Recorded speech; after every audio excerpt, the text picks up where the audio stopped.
Welcome back, ladies and gentlemen, to episode 56 of Bell to Bell with Bobby Blaze. I am your host, Jeremy Vilmer, and it's time to freak out, and welcome the star of the show, Bobby Blaze. Hey, freak show, you're going nowhere. I've got you for 3 minutes. 3 minutes of playtime!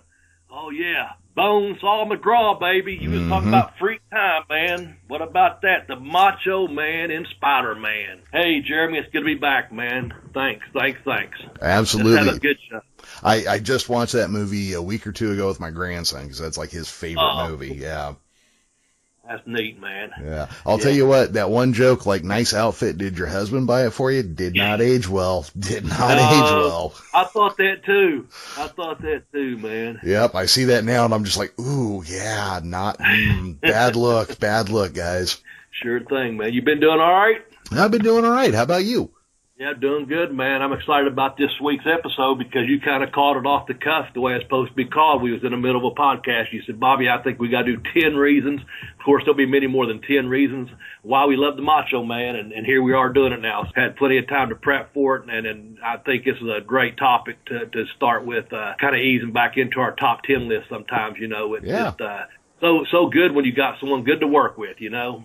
Oh, yeah. Oh, and this is one of those things we always run into. It's like, oh, how could you forget this?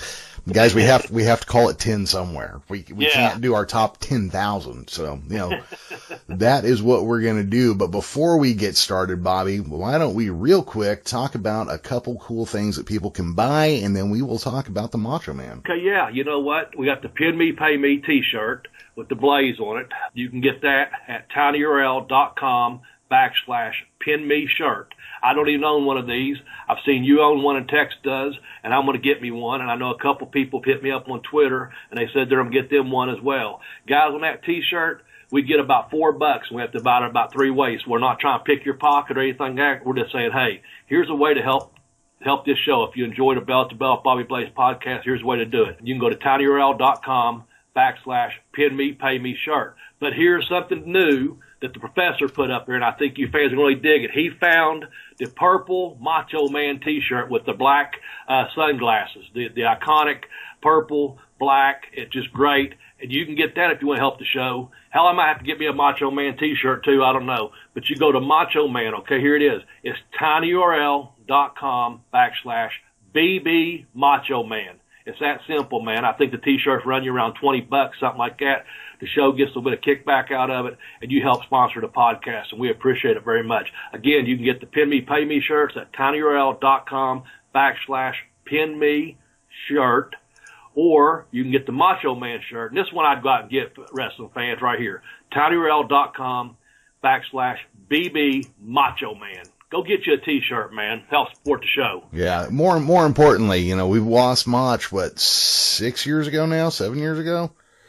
And we got to keep his memory alive, That's right, man. That's right. And put these podcasts out. We, people like you and Tex and myself and a lot of old school fans, we got to keep some of these stories alive and keep these guys' names out there, because sadly more and more of them are passing away or have passed away. And this is the way that, whether you listen to the podcast or, hey, Tex, how are you, buddy? Give him a shout out real quick. He put something up on YouTube, and it kind of keeps these guys going because some of the categories, like Jeremy and myself do, we think outside the box and put some stuff up on there that, when it gets to Tex, it's something different than when you're looking for a list and always comes up to the same, 2 or 3 people doing the same top 10s or 2 or 3 people doing, one list from one company. And we just get out there and put a little bit of everything, try to steer away from what everyone else is doing. We do something a little bit different and, categorize things different too. So that's a good thing, man. That said, Jeremy, let's start off with number 10 reason why we love the Macho Man. Well, number 10, and this is an easy one right here, the big elbow drop from the top rope. That move was incredible. We talked about this real briefly a week or 2 back. That guy would fling himself all the way across a 20-foot ring and be able to pinpoint drop his ass on top of anybody anywhere. He was like a laser-guided missile. That was an incredible elbow drop.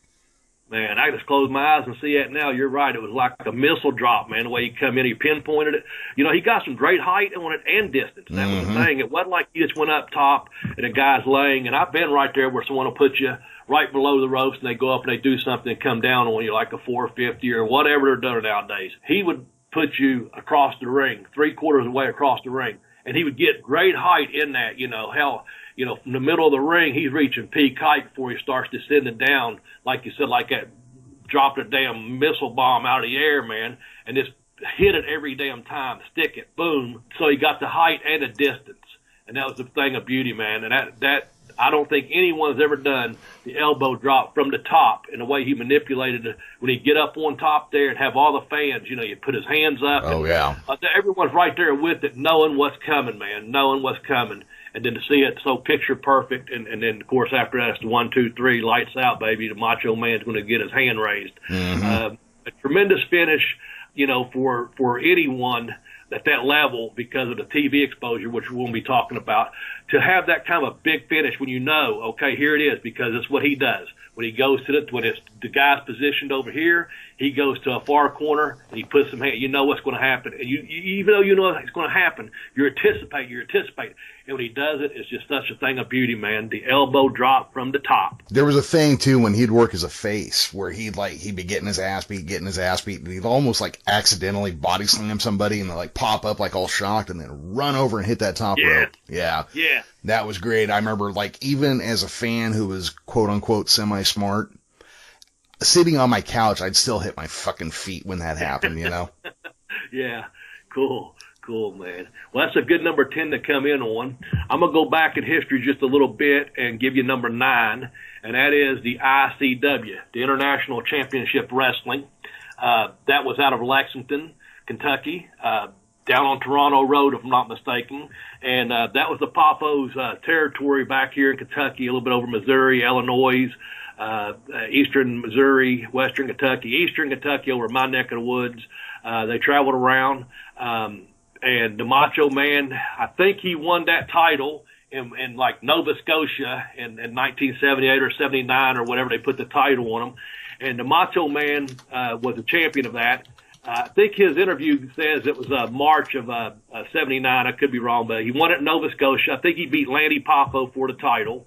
And then they started a feud, man, from there. And the thing I remember about that, the old ICW, they used to come to all these small towns, man, all through Kentucky. Like I said, eastern Kentucky, all the way down to western Kentucky, eastern Missouri, southern Illinois.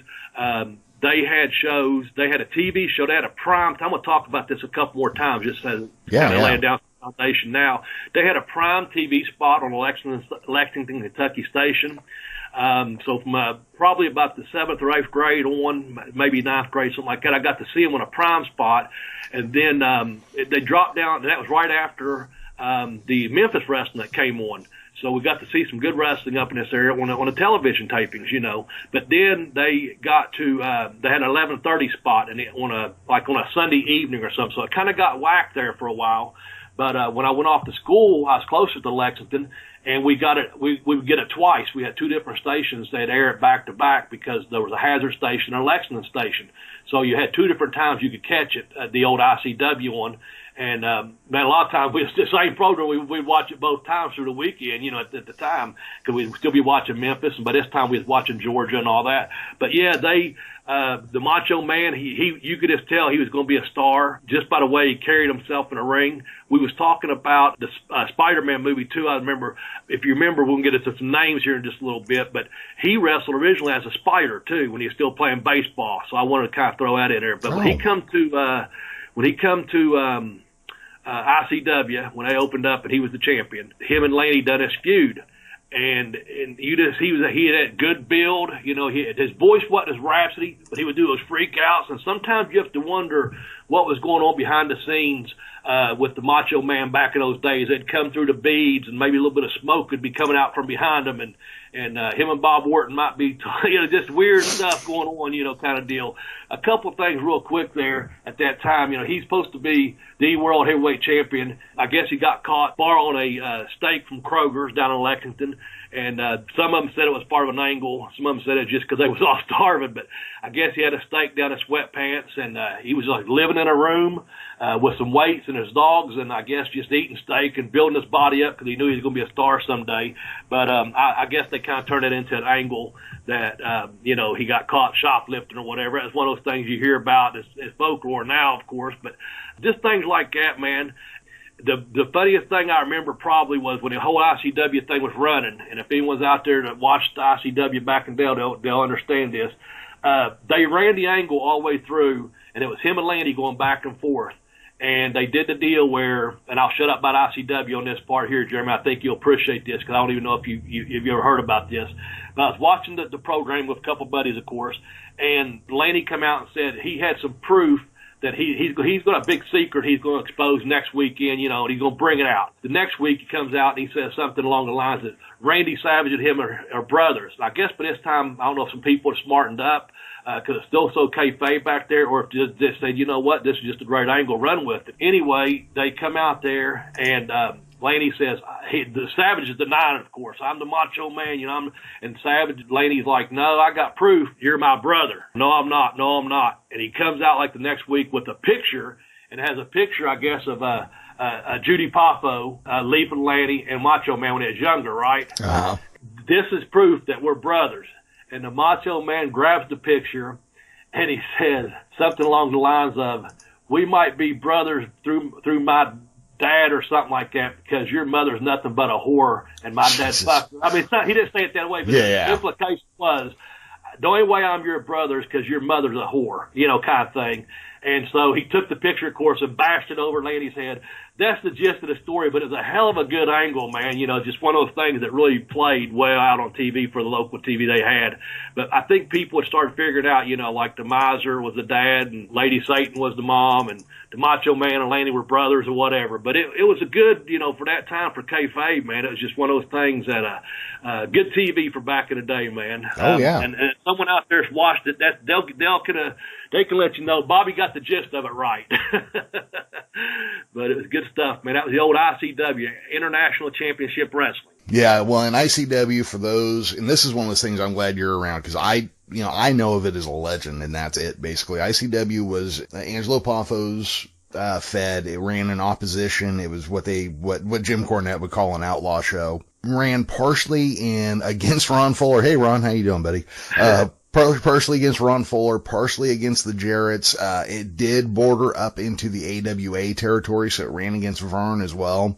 And I believe it hit into another NWA territory or two as well. He was not affiliated with the NWA or the AWA, so He was really on the outs, and he managed to have a TV deal on the whole bit. Yeah. So, yeah. And they ran for what, 6, 8, or 10 years or something, about right? 8 years for sure. Yeah. But I think about 8 for sure.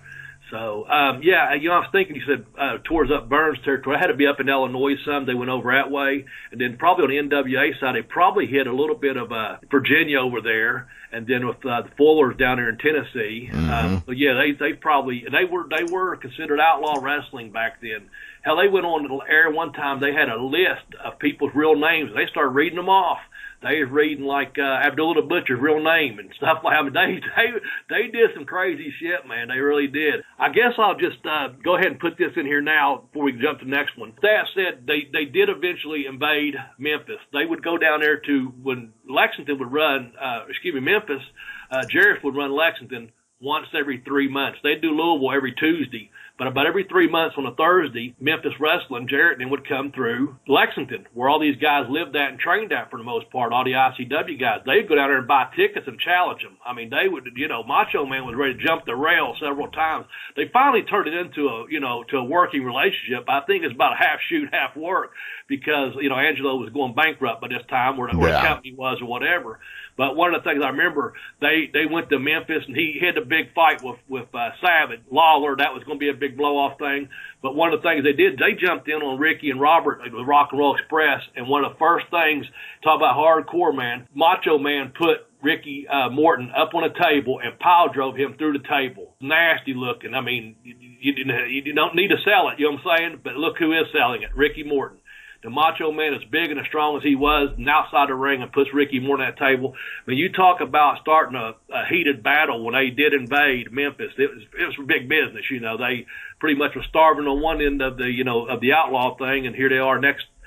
Maybe even lost their TV at that point. I don't know. But here they are. They all jumped over to Memphis, and they're appearing on that show. And they've been feuding because there was articles in the newspaper about it back then, too, and they run ads opposite of each other.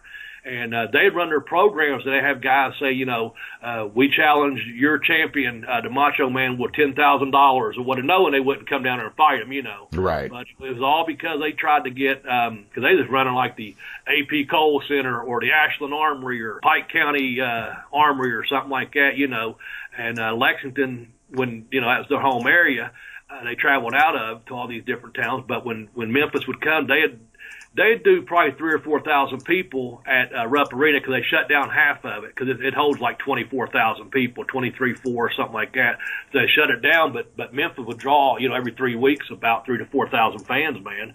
I went to several of those shows back in the day. But, yeah, back to the Macho Man. So ICW, that kind of, it's just really a lot of legend stuff now, because it happened so many years ago. Mm-hmm. Anyway. Well, and that's what I mean. It's, those are those things like, I mean, we're kind of becoming, you and I and Tex and everybody that's into this classic era of wrestling, we're starting to become historians because a lot of this just lives just far enough outside of memory that we have to tell each other about it. Otherwise, somebody's going to start forgetting. So I appreciate that you're here because you watched it on TV, and that is some stuff I missed out on completely. Just one of those things, man. I just always being a fan, like we always talk about. We're just wrestling fans who enjoy the professional wrestling business, and we get in here and talk about all these great guys, these great talents, and these old territories and things. Let's move on to number 8 if you want to, real quickly here. Absolutely. You can tell me a little bit about this because I kind of got on this one here. You're kind of getting a 3-for-1 in my opinion, maybe even more than that when the way I got it typed up there. Well, a lot of this stuff was from memory, just so people know. We type up our notes. Jeremy will send me something. Tex will send me something. I'll have something from memory first, then I start going back to these notes, going, "Oh yeah, that's right." So sometimes you're getting a 3-for-1 on our top 10 guys. Well, and number 8, I would title this one "Presentation," and we're going to wrap up his mic skills, his ring gear, and his clothes, just the way he dressed on a daily basis when you saw him. Macho Man. He had a personal style. I don't know how much more you can say. I mean, the fringy jackets, cowboy hats, and big sunglasses. That's a pretty bold look. Oh, yeah.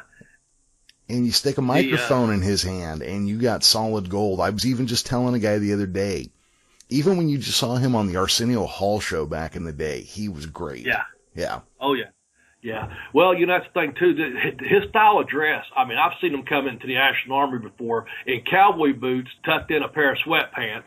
This is all before Hogan was doing it, in New York. This is, late 70, maybe 81, 82 at the latest. He'd be wearing his sweatpants like he'd come from the gym in a pair of cowboy boots.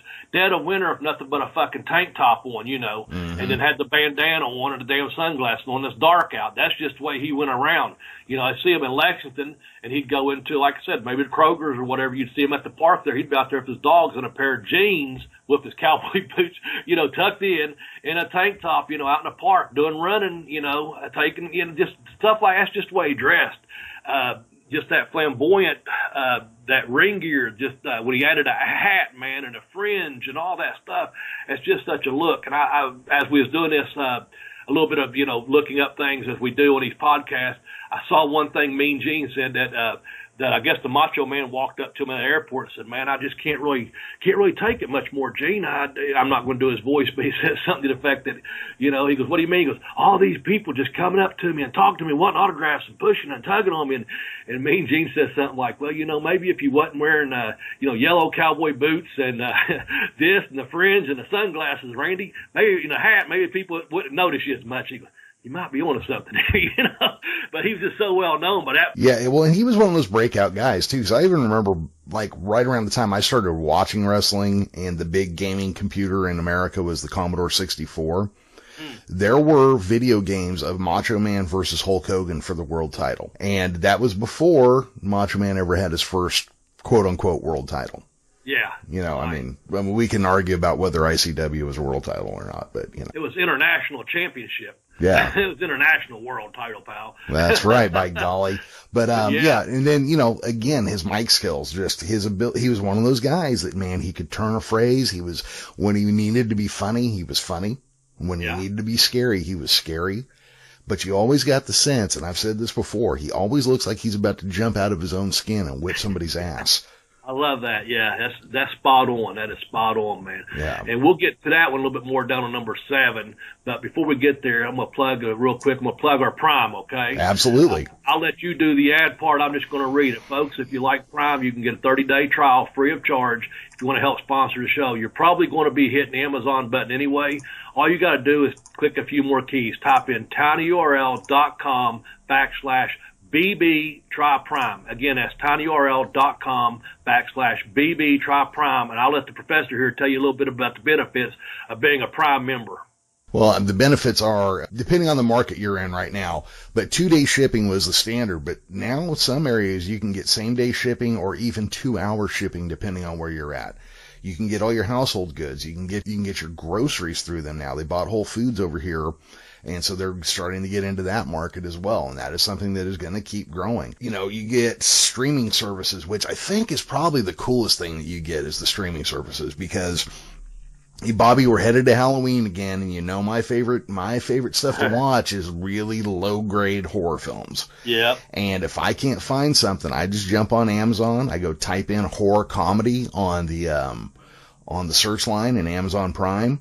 And I find shit all day long that I love. Zombievers, great movie. You got to check it out. Bubba, the hillbilly werewolf, that's another good one. There is so much good stuff on there. But also, for people like us who like music, they got a streaming service that comes with it as well. Now, you can expand on it. You can get more songs for a little bit of money more a month. But even just its base service, there's like 2 million, 3 million songs that you can play for free as part of your subscription. And Bobby, tell them again where they can try it out if they don't have it already. All right, you're going to hit the Amazon button anyway. Just type in a few more strokes of the key there. Type in tinyurl.com/BB Try Prime. All one word, BB Try Prime. And it'll just help. Not going to cost you any extra to do that. And anything you order from Amazon, it gives the show just a little bit of kickback from that. And we appreciate it very much because we appreciate you as fans.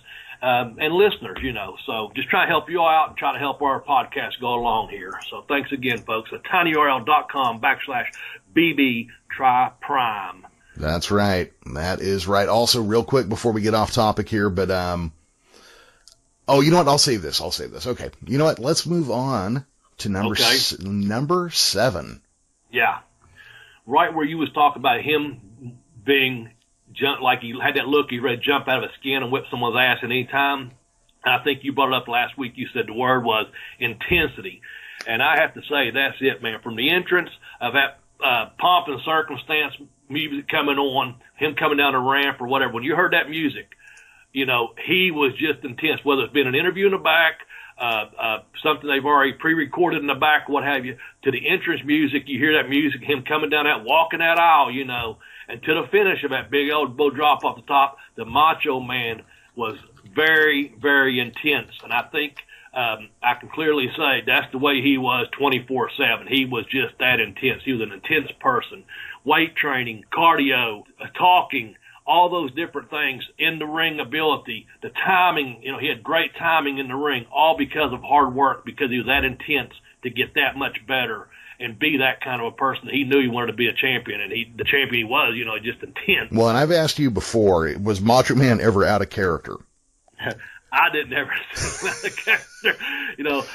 I was going to say this when I was talking about ICW. The first time I met the Macho Man was I was about 15 years old, and he didn't come at first to the arenas. We just would see him on TV. He would do, it wasn't until probably about 6 or 8 months down the line that he started doing the loops, because he was a champion, and that's the way it was, and it built the house up, Mm-hmm. And so I was about 15 or so, and he was over in the corner there, and he was letting people talk to him and stuff, but he was just so intense. You wasn't real close to him when you talked to him, let me just say that. You're just a little 15-year-old fan. There might have been some 18-year-olds, there might have been some 12-year-olds, just a bunch of guys that loved wrestling, so 12 to 18-year-old guys going, look at this guy, he is the Macho Man. We've never seen one built like that in our life. And he's just taking answers, just kind of like talking before he went back in the back, to pump up or whatever.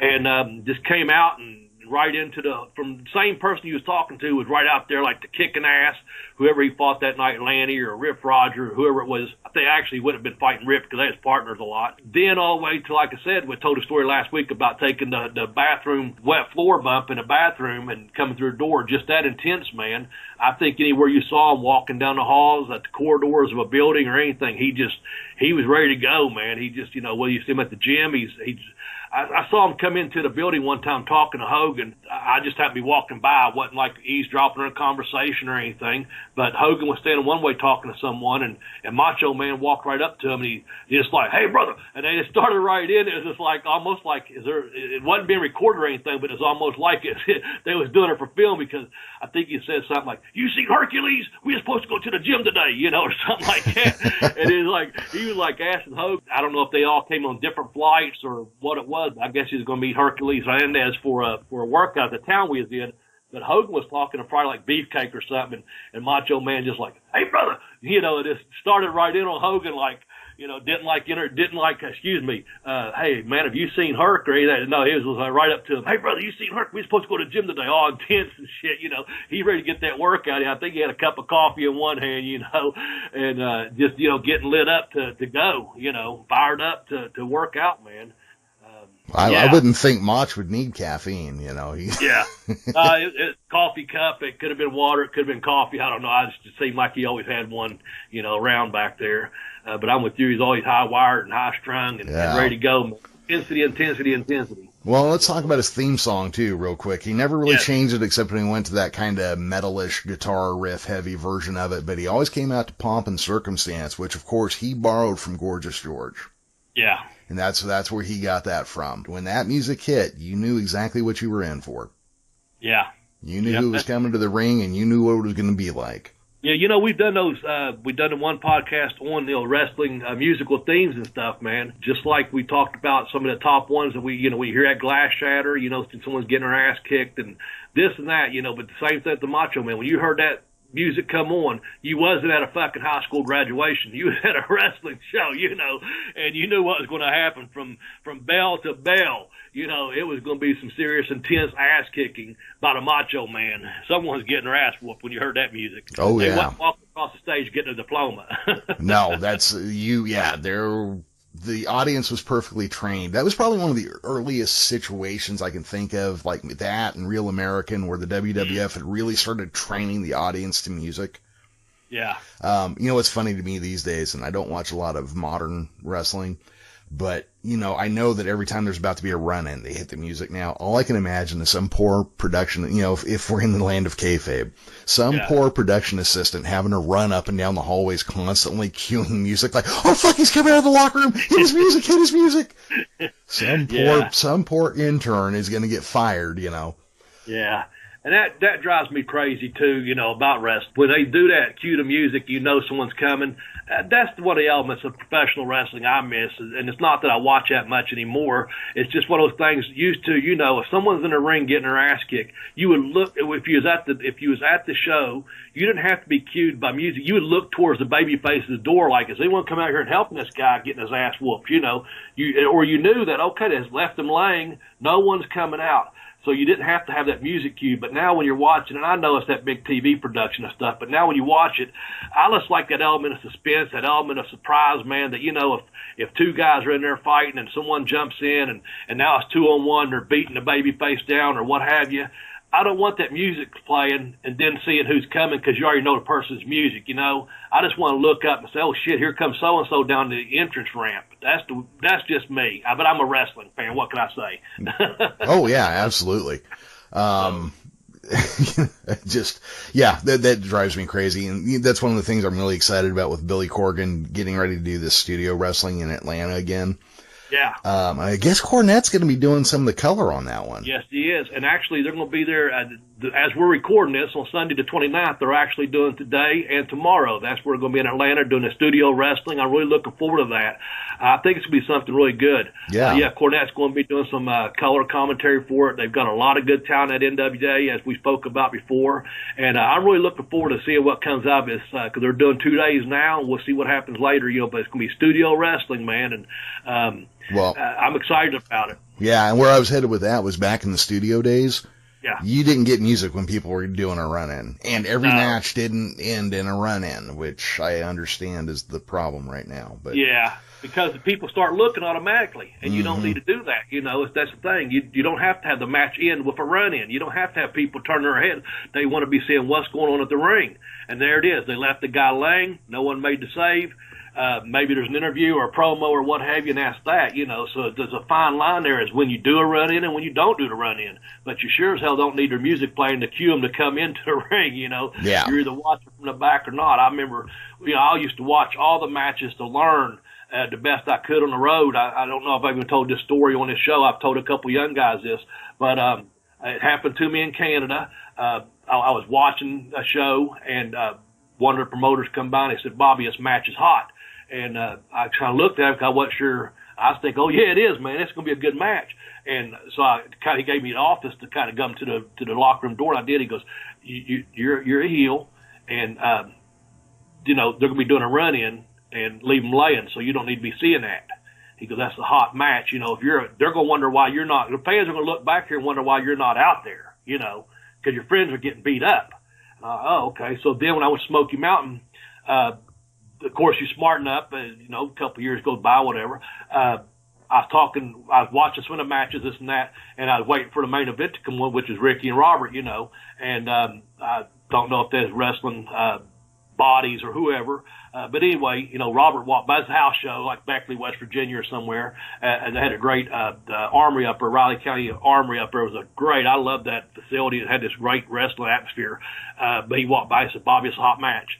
So if I'm with the baby faces, and me and Tracy and Ricky Roberts all over there, and then me and Tracy sitting there watching the matches, and Ricky and Robert get cheated and get fucked and and we're standing there, everyone's going to start looking back. You can't be seen standing there. So they're going to wonder why the hell you ain't out there. So that's a hot match, So when Robert walked by, I didn't know the finish or anything. I had an idea what's this and that. And I worked, third or fourth match, whatever it was, standing there. And he said, "Bobby, it's a hot match." I just went back behind the curtain into the locker room, started getting my shit together because I know at the finish, they're getting screwed, and I don't need to see it because people's going to wonder why I'm not jumping in or running to help my friends, So that's one of the things that you don't need. I don't need to be back there packing my bag, and then some music hits. They said, I won't back down comes on, and I got there and start helping someone. That's crazy. So anyway, that's enough of that old school lesson for you right there. Well, no, it's good to hear this stuff because most of us we didn't have that experience, Yeah. And I like putting that out there. Yeah, no, it's cool to hear about that kind of stuff. Good deal. Well, let's move on to number 6. I put this down because you're the professor. I want you to kind of tell me about this. I put that this person wasn't just the valet, but she was an actual manager, and that's the beautiful and talented Miss Elizabeth. Was he selecting managers then, the Macho Man? When we all know the story of him and her, they've been married and this and that, but upon arrival there, wasn't he looking for a manager, and as he chose her more as a manager than a valet? Is that correct? I believe that was the way it was laid out originally. Of course, in real life, they had met at ICW where she was on Air Talent. Yeah. And then she went with him after, because the Jarretts and Lawler bought ICW and kind of folded them into the company, and then Macho Man was hired away because he was a great catch. Yeah. But like everybody, you got to hire my wife too. So yeah, they did like a thing. He comes in and he was a shit sucking heel when he came in, man. And I think the thing was he was looking for a quote unquote manager, and he just got lucky and got arm candy manager as well. Yeah. Okay. That's what I want to make sure of because I know eventually, she's his valet or what have you, but she was the coming as. They did all the searches. Who is going to, is it going to be Bobby Heenan? Who's it going to be, Jimmy Hart? Whose services, and it ends up being, of course, he chooses Miss Elizabeth, and the rest is history on that because they ran angles off of that. I mean, how they ran the thing. We're going to be talking about several different things on here, but eventually they got married on a pay-per-view. The Macho Man wedding, the Macho Man and Miss Elizabeth wedding took place. So it went all the way from him selecting her as a manager through all the, all the George the Animal Steel stuff, kidnapping her at one time or something, to we're going to talk about here in a little bit, some other reasons why we, love the Macho Man, but all those different little angles that involved Elizabeth Elizabeth, man, like you said, you got some arm candy to work with, but also you got someone out there that she's just so petite, so beautiful. You know, he'd, just like you said, she'd heel, man. Someone go get him, and he'd pull her in front of him. Mm-hmm. You know? And they're like, man, you know, you got your woman here, man. And they stop that fist from flying or that chair from coming down. And then as soon as they turn their back or he moves right away, glom, you know, blindside, pop, you know, whatever. And just, you know, that's a good heel move, man. You know, sacrifice your woman right there, you know, from going to open her ropes for her and stuff to like using her as a damn human body guard or whatever. That's just heel prick stuff that, you know, gets people hot at a wrestling show. Oh, yeah. Well, and you know, we talk about this like with Ricky Morton, but Elizabeth could sell with her facial expressions, I would say, as well as anybody could. Yeah. Oh, yeah, for sure. She was beautiful. She was sympathetic. Also, she was petite. So anytime that dude was about to land a punch on her, it looked bad. Like, oh my God, you can't do that. So think about that too. Petite. She's very petite. He's like 6'2" and 235, 240.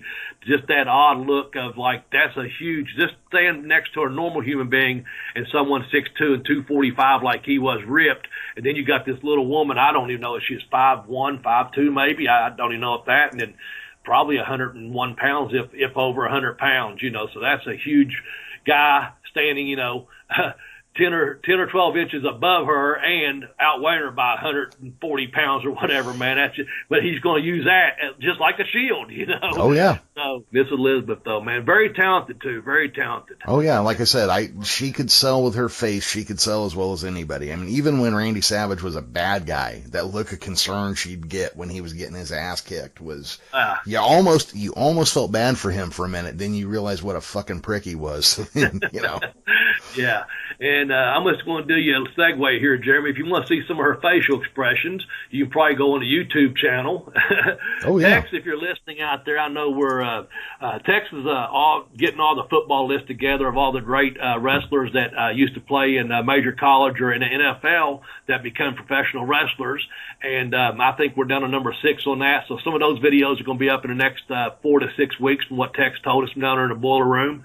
But if you like, we got a YouTube channel out there. It's tinyurl.com/BBBB video. You can visit that. There's a list of managers, legit badasses, all the beautiful women we've loved. I think Elizabeth's on that list somewhere that we did it very respectfully. No disrespect to any of the ladies in professional wrestling. We did the most influential ladies in wrestling. There's all these lists that we've done, and Texas compiled these videos. You can find them all at tinyurl.com/BBBB video.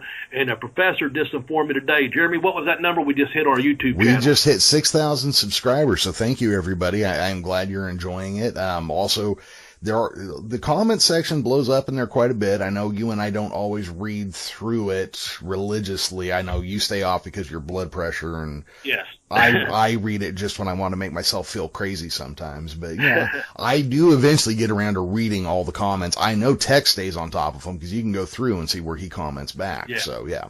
And I know a lot of them are very positive. I just, as we was talking off the air, I just don't have the time to do those things. I'm going to say this though. I did this week. I checked this on our Apple iTunes.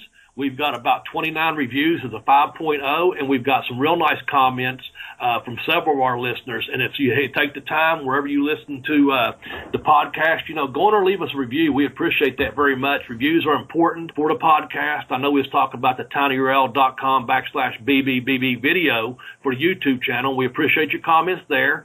Good, bad, or indifferent. It's whatever you want. We're just glad you're a fan or a subscriber of it, and share it for us. The same thing with the iTunes. Go on there. We've got several here in the last 2 weeks. We've got 2 more 5-star ratings with some really nice comments on those, and I appreciate it. If you want me to interact with you, the best thing to do, honestly, is to hit me up on Twitter at BobbyBlaze744. I know that Jeremy's at the Geekish Cast. I know there's a Bell to Bell Blaze podcast. It's actually at Bell to Bell Blaze on Twitter. When I'm on there, you'll see me sign my name Bobby. Otherwise, the professor there takes care of that. But you can hit me up. That's the easiest way. And sometimes text, will do it. Sometimes the professor here will do it. They'll screenshot me a nice comment from someone that's left it on one of the YouTube comments, and I do appreciate those. I just don't go take the time to read them. I just appreciate you contacting me on Twitter and keeping it all good and good vibes only. You know what I'm saying? So hit me up at Bobby Blaze 744. We can have some time on there to discuss your future top 10 list you might want to hear something about, because we've taken from the fans, or just something about this podcast. You're like, man, you know, I really dug the story about the Macho Man, or, you know, I really like how you professors starting to gel together on them podcasts, you know, things like that, man. So that's just easy. That's my only social media by choice for now. That's all I have the time to maintain, and that's all my nerves can take, to be honest with you. So anyway, back to the YouTube. It's going really good. We got 6,000 subscribers, like the professor just now said. But it's at tinyurl.com, BB video, and that's the Bell to Bell Bobby Blaze podcast on YouTube. Yes, go check us out. Make sure you like, share, and subscribe if you want to. I mean, you know, I guess the thing to do is, you know, you always ask for the sell. So go on iTunes, like, share, subscribe, leave a 5-star rating, tell your friends, go on YouTube, like, share, subscribe, put it on your Facebook, put it on your Twitter. Let's help us get the word out, guys. That's what we're asking for. Yeah. You know, maybe we'll find a way to make it worth your while by continuing to make some awesome shows with good content for you. Yeah. And I know you and Tex have got a couple of good things planned for the YouTube channel. I'm not going to give those away right now, because you haven't mentioned on the air yet, have you? No, about but we could talk about that one real quick. Okay. Since the script is done and I just need to record it, then you and I just need to listen to it and talk about it real quick. But, yeah. Tex has written a really nice little mini documentary about pro wrestling's relationship to West Texas. Yeah. And all the people that came out of the university there, you know, and you know I'm going to love talking about this because Tully Blanchard's one of them. Of course. Yeah. Well, I'm looking forward to that, too, because I haven't seen the script, nor do I want to, because I want to get it when it's finished, and I want to look at it, and I want to talk to the professor as we talk it through, because I like that element of surprise. So Tex has written it. The professor, of his great voice over there, is going to record it, and I'm sure Tex will put some stuff behind it there, the graphics and things. I'm sure it'll be really, really good for the YouTube channel, and I'm looking forward to it as a wrestling fan and also a West Texas fan. All the guys that come out of West Texas State and just the state of that area of Texas, you know. Mm-hmm. So I'm sure it's going to be awesome, man. Oh. We've got a couple other things planned, too, but that's going to be our first one, I believe. Yep, and that's just a matter, you know, this is us testing it out, and this is just something we're going to try to do as a YouTube-specific piece of content, just to see if you guys like it. I think you will. Yeah, but that's my goal, is to have that all read this week, and then Tex is going to be busy, so as soon as he gets it together, then Bobby can watch it, then we can do our follow-up commentary. Yep. Yeah. Sounds great, man. Sounds great. Anyway, that's that BB video. That's where you find us out on YouTube. With that said, let's move on to number 5, Jeremy. So you've told the story before, and I can't remember who it was that asked him, but he says to somebody, "Hey, kid, you know why I am the world champion?" You remember telling the story, Bobby? And the guy goes, "Because you're the best in the world." He goes, "Nope, because my dad owns the company." There you go. Yeah, that's pretty good, man. Oh, man. Yeah, that's a good one. Well, we put down there ICW champion. We talked about that a little bit earlier, too. You care if I change it up just a little bit? No, go right ahead. I don't think his dad owned this company, but when he got there, he also became, in WWF, he became the IC champ. Isn't there a correlation between that? Let's see International Championship Wrestler. You're the International Championship Wrestler, champion, heavyweight champion, because your dad owns the company. But then, so that's worldwide, international. But then you go to Worldwide Wrestling Federation. So that's worldwide. And they've got what's called an Intercontinental Champion. So this man is a world champion several times over, man. We haven't even got to his WWF run or any other runs. But he's going from international championship wrestling star, you know, we mentioned earlier the Memphis, the Jarrett's buying him out and helping him out there, to him making a leap up to the WWF because he had such incredible talent, to go worldwide because that had the most TV coverage. Again, they wasn't in Lexington, Kentucky on Toronto Road shooting in high school gyms and armories anymore. He wasn't working for Jarrett's, you know, doing those shows, which were great. You know, they had great runs, one of the greatest territories of all time.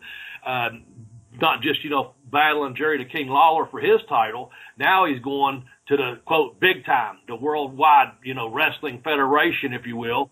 And he's going to get, there's a lineage there between, I think the first one ever had it, I could be wrong, with like Pat Patterson, maybe, for the Intercontinental Champion, So now he's representing, what a big stage to go from, small high school gyms, et cetera, to, well, actually, like I said, let me bring this up real quick, Jeremy. I'm going to steal a little bit of your thunder here, because you sent this note, and I told you I was going to combine some things. We mentioned the Spider-Man. He wrestled under a hood at one point as a Spider when he was still playing baseball. And then he was wrestling as Randy Poffo, and I think you said Ole Anderson gave him his name, said him and another promoter down in Georgia or something like, you can't wrestle, you wrestle like a savage, He'd already got the Macho Man name because of the way he could smack the hell out of a baseball. And so instead of Randy Poffo, it's like, you wrestle like a savage. I can't remember who the other promoter was, but I know it was Ole and someone, and he became Randy Savage, and he put it all together in this Macho Man Savage. I mean, what a fucking gimmick that is. To now he's fighting on the world stage of the World Wrestling Federation. I know WWE now, but he was an Intercontinental champ, beat Tito Santana. So all those tie-ins, man, that's what we love the Macho Man. So did I hit anything wrong or right there, Jeremy? I know. I think you got it. And, yeah, and for some reason I started with ICW, and I don't know why I read it that way, because you got it clearly labeled Intercontinental. And back when he had that title, that was really the workhorse title. That was the title everybody saw, because Hulk Hogan was world champion, and you only saw Hogan, once a quarter? Yeah. There you go. And so the Intercontinental title was the singles title. That was the one to watch. That was the contested one. And back then, when you got a title, you held on to it for a while. Yeah, exactly. We talked back about Harley Race back when he passed away. He had that Missouri title and things like that. Back when titles meant something, if you had this title, the Missouri title, or the Florida heavyweight title, things like that, or those regionals, back when they had the region, those titles meant something. That meant you was probably going up the ladder on the NWA side of things to at least contend, if not become a future world heavyweight champion. Well, the WWE or WWF or whatever back in the day, the same thing. People worked their ways up, and you had your world champion, but right beneath that you had an Intercontinental championship. And when you got that strap, like you said, they didn't change titles a whole lot back then, but when you had that, you was in contention. You're on the radar now.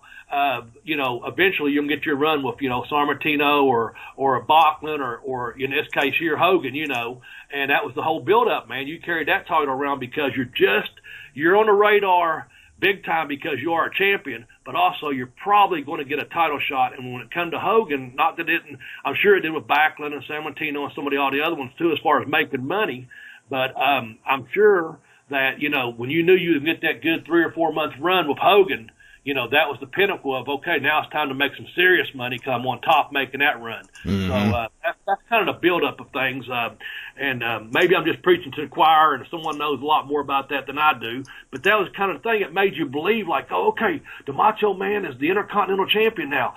That means it could be a month, but more likely it's going to be a good 3 or 4 month run with him or longer to when, okay, now the buildup is there, him and Hogan or whoever, or, in this case, it was the Macho Man. So, anyway, good stuff, man. I think you told me beforehand, too, he beat Tito Santana. Tito Santana, yeah. It's, I don't understand what happened to Tito Santana's career.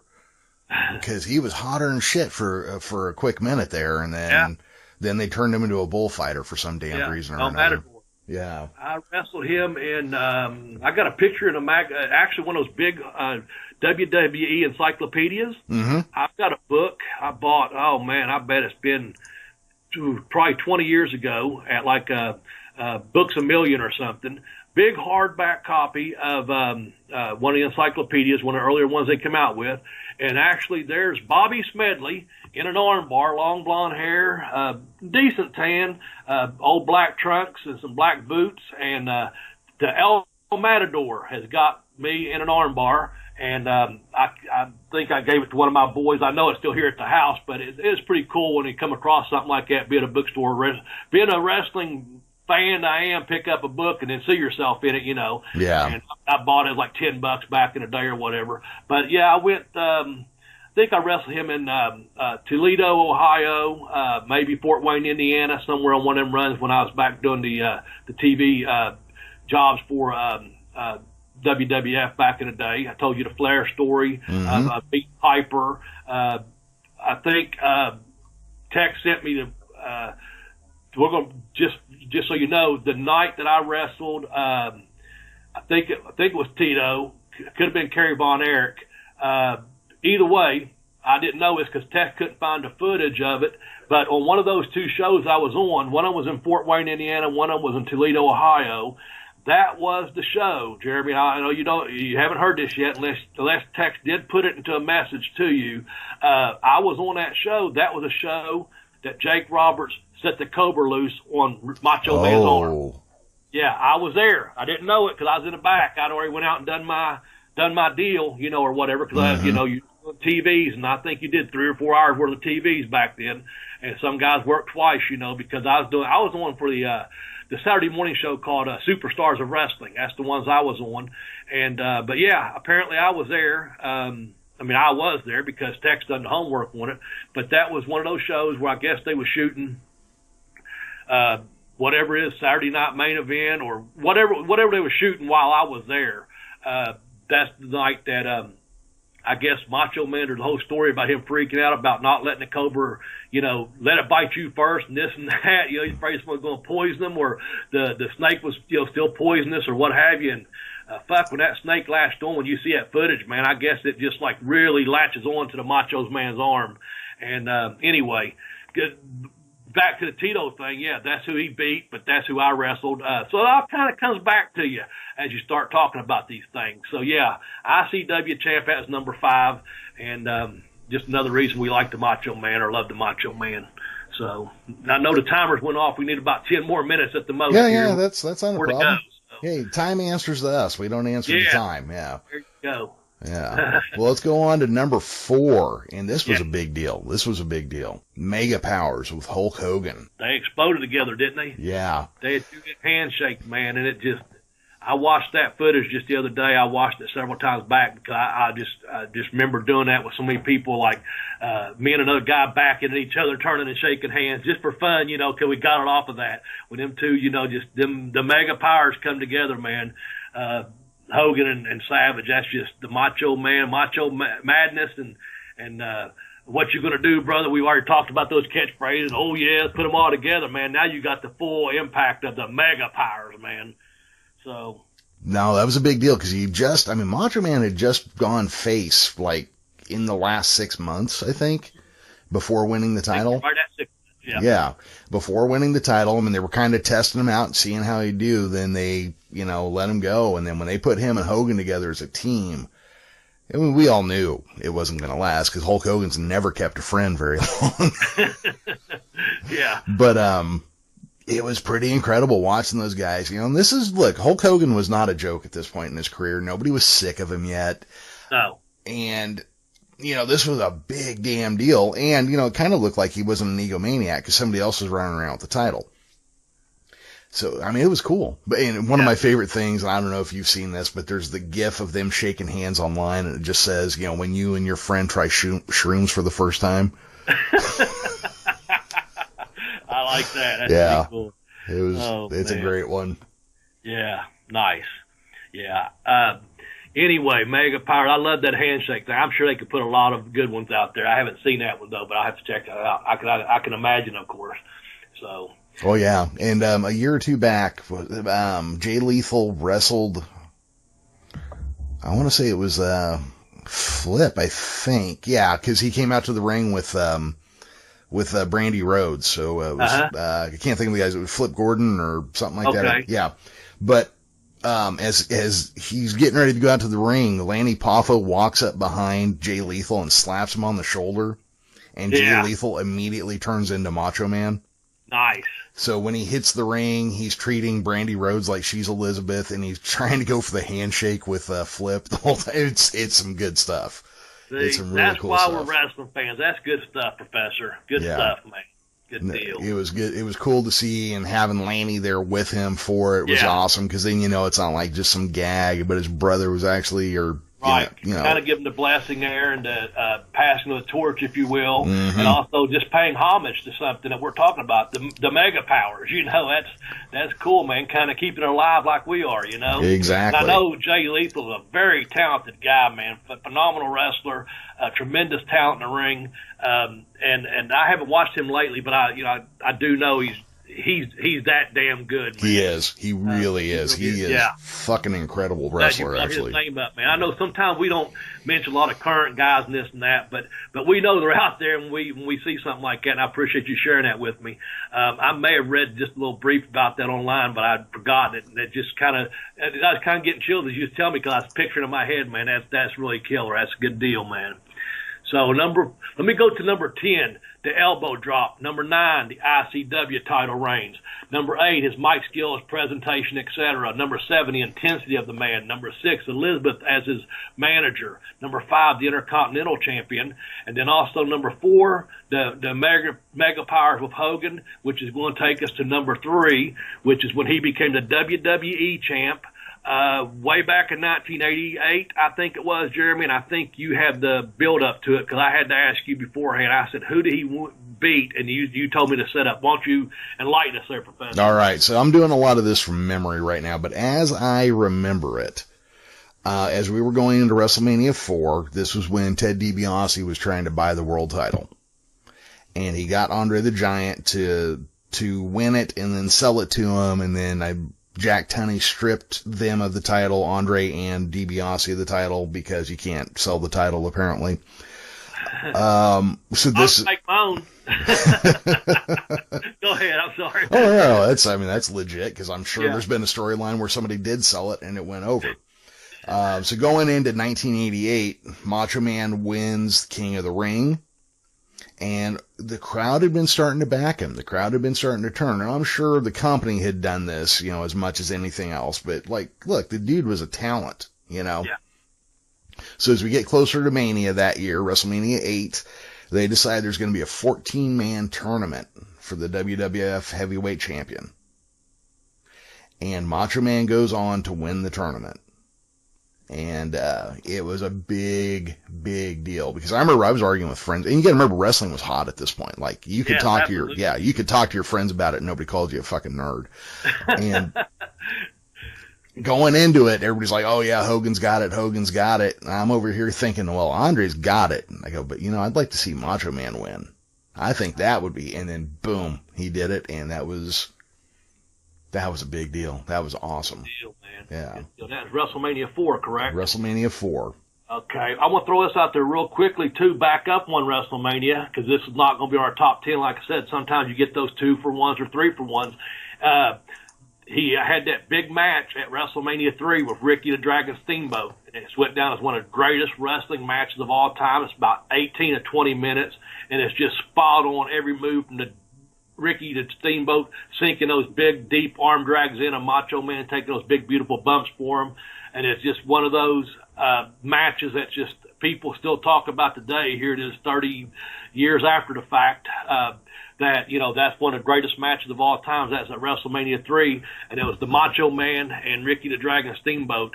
And not to give anything away or to take anything away from the WrestleMania 4 when he became the WWF champion at the time, but him and Steamboat had just known each move so well. Didn't look choreographed. It looked like these guys are in a struggle, and that's the way it's supposed to look, like fighting each other. It's a legitimate fight. So that match, I wanted to throw it in there. I knew we'd get that in there somewhere.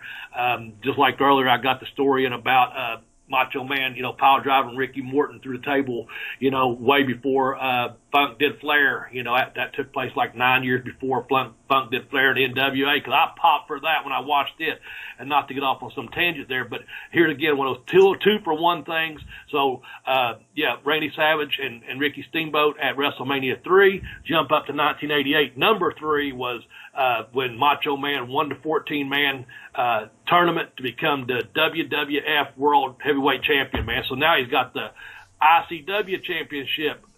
He's got the Intercontinental Championship. And now, for all namesake, he's got the World Wrestling Federation, or the biggest championship in the world at that time. It is what it is, call it what it is, for their TV and their universe, the WWE universe, he's the biggest, champion in the world at that point. Yep.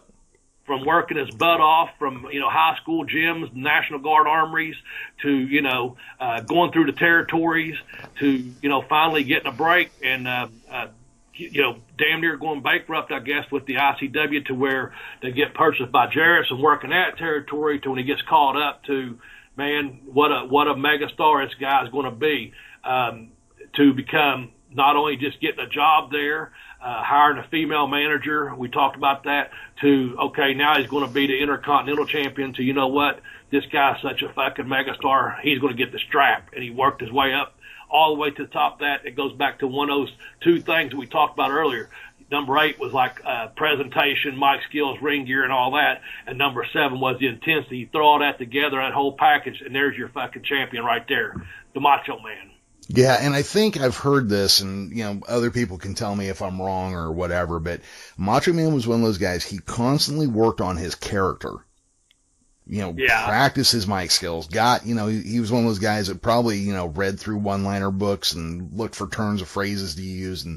But the other thing he did was he went into each match with a plan.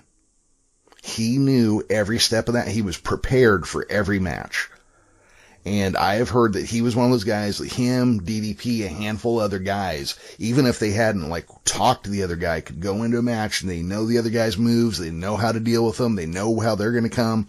And, when you're the heel in the ring and you're calling the match, if you're that prepared, you can put on a hell of a match. Absolutely. That kind of talent. And there you go. We talk about the ingredients of a cake.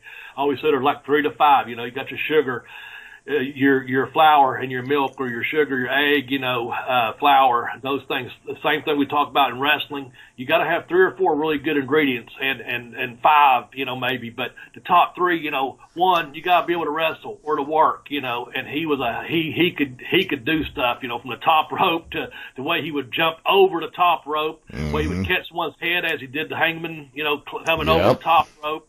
To the way he would jump over the top rope onto the floor, just the athleticism. So he had the work rate, and he had that fucking body, one of the greatest bodies. He just built. He wasn't. He was the Macho Man. He was just. In fact, I forgot to say. You know what? He at one point he used to use the. We mentioned Pomp and Circumstance. Guess what? He used YMCA by the Village People at one point back in ICW, and he also used the theme from Fame on a couple of videos he shot back in ICW. Oh. Fame, I Want to Live Forever. He was like in Douglas Park in Lexington running with fucking cowboy boots on, chasing a German Shepherd or something. They shot videos of that. But yeah, he came out. I'm getting on the roll. I got to stop. But yeah, he came out to Macho Man, I think, a couple of times by the Village People, if I'm not mistaken, before he made the big jump. That's just, again, maybe someone can correct me on that.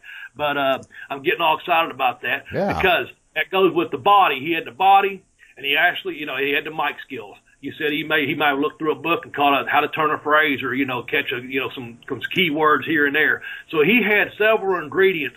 You put that with the intensity that he put into that, the work, that it took to do that. So he worked on his presentation. There's an ingredient. He had the intensity to keep all that stuff up, to have the training for his body, kept his mic skills sharp, and kept his ring work sharp. And right there is why you got the Macho Man, why we love the Macho Man, Yep. It's, no, he was a hell of a talent. I mean, there's just no two ways about it. We're going to use this to segue into number 2 here. Yeah. And, there's one thing we haven't really covered, but there's one thing that you don't really need to talk about because everybody knows when you're dealing with the Macho Man, you do not fuck with Miss Elizabeth. Right. That's well documented. Yep. In real life and in the ring, you do not fuck with Miss Elizabeth. Except if you're one of the greatest. If you're one of the greatest wrestlers of all time, Bobby, who are we talking about? Woo! The Nature Boy, Ric Flair. Yeah. Then all bets are off if it's the Nature Boy. Yeah. He does whatever he wants, Yeah. So tell us what he did, Jeremy. Well, WrestleMania 8, if you will. Yeah. So leading into this, let's see here. It was going to be Hogan versus Flair for the title, and then Sid Vicious did something nasty to Hogan at Saturday night's main events. They pulled Hogan out of that, so now Flair had to defend the title against somebody, so they went with Macho Man. So then to get in his head, because, Flair, he's the dirtiest player in the game. Right, yeah. And he knows where to hit you to throw you off your game, put you on your heels, get you ready to get knocked on your ass. So he starts doing the old, hey, your old lady? Yeah, I had her first. I was all up in there. Matter of fact, here's some pictures of me and her. So he started showing this stuff in WWF magazine and all these things. And then Kurt Hennig started getting on board with it. And, Macho Man, he doesn't deal well with that shit. Right. No, he's going nuts at this point. Yeah, it's making him crazy. And then it turns out that Ric Flair, pre-Photoshop days, had been superimposing himself over Macho Man's pictures with Liz. Oh, man. That'd get you worked up for a fucking fight, wouldn't it? Oh, yeah, absolutely. So that started that feud that led up to WrestleMania 8, is that correct? Yes, it did. Okay, good deal, man. So anyway, before we go into number one, I'm going to do a brief rundown once again, just for those, if you're catching the program late. We thank you for everything, for being a fan. Number 10 was elbow drop in the top. 9 was ICW. 8 was Mike Skill's presentation, ring gear, etc. Number 7, intensity. 6 was Miss Elizabeth we were just speaking about, who was a sweetheart of a lady, by the way. Number 5, ICW, or IC champ, rather. Mega Powers, number 4. Then became the WWF champion. Then just now, reading up to WrestleMania 8, Flair feud. We just now spoke about that. With that said, Jeremy, I'm going to give a quick plug, and then we'll go into our finish here because we got one more reason, and I think it'll finish up rather quickly. But before we do that, folks, just want to let you know I got a couple books out there. Maybe you're familiar with them, maybe you're not. But with the holiday season coming up, if you own a copy of one of my books, get one for a wrestling fan or a friend in your family. You can get Pin Me, Pay Me, Have Boots Will Travel, my first book. You can get that at tinyurl.com/BlazeBook1. The show gets a little kickback out of that. Jeremy smiles, gives you that warm feeling, Jeremy, that you get $1 or $2, I don't know. And then I sell a book, and I'm like, I look on it, and I got a $2 check coming from Amazon, and I get a little warm smile on my face, man, and I appreciate it. We're all happy, and you get a pretty damn good book from what I read on the reviews. So again, that's Pin Me, Pay Me, Have Boots Will Travel. You can get that at tinyurl.com/BlazeBook1. My second book, The Educational Wrestler. It's called I Kicked Out on 2, The Educational Wrestler. You think, Bob, you don't sound too educated trying to do this ad, but that's okay. Get the book, because it's called Pin Me, Pay Me is the first one. I Kicked Out on 2 is the second one. The 2 comes after, Bobby. Remember that. So I Kicked Out on 2, The Educational Wrestler. You can get that on Amazon by going to tinyurl.com/BlazeBook2. And with that said, Jeremy, I spit that out there. Give us the number one reason why we love the Macho Man out of our top 10 and all the sidebars in between on this episode of why we love the Macho Man. The number one reason we love the Macho Man? Because he was the Macho Man. What else do you need to know? Yeah. That's right, man. We've given you all kinds of sidebars. There's probably been 30 different things in this top 10 list. I like how we did it there. But yeah, what is there not to like? He was the Macho Man. Rest in peace, rated the Macho Man, Savage Man. We just gave you our top 10 reasons. We hope you like them. You can follow Jeremy on Twitter at The Geekish Cast. You can follow a joint account on Twitter that Jeremy takes care of at Bell to Bell Blaze. You can follow me on Twitter at BobbyBlaze744. I look forward to hearing from you. We hope you like this show. Better yet, I hope you love this show. Go to the YouTube channel, hit the like and subscribe button there, and share. Share it on YouTube. I know there's a Facebook out there. Share it on there if you want to. And then also hit us up on Twitter and share, retweet, whatever you want to do. We just hope you like this list. I know I had fun with it because Macho Man, in my heart of hearts, is one of my all-time favorite wrestlers. I don't say he's in my top 5 or 10 all the time, but he's one of those guys that's just always like, man, such an influence in my career without being influential on it, if that makes sense, because that's the one I grew up watching. It's kind of like we talked about me and Lawler when I was talking to Booking the Territory the other day. Someone you grew up watching, then you're getting in a ring with them. The Macho Man was someone I admired from afar on a TV set, to see him at the local buildings, to finally getting to work in the same company he did, and you're like, man, you just know this guy, all those reasons that we love the Macho Man is because he was the Macho Man. Exactly. Bobby, I don't do this every time, but I'm going to do a quick listing. This is going off of Wikipedia, so some of this may be questionable. But before we close out, I just want to cover championships and accomplishments.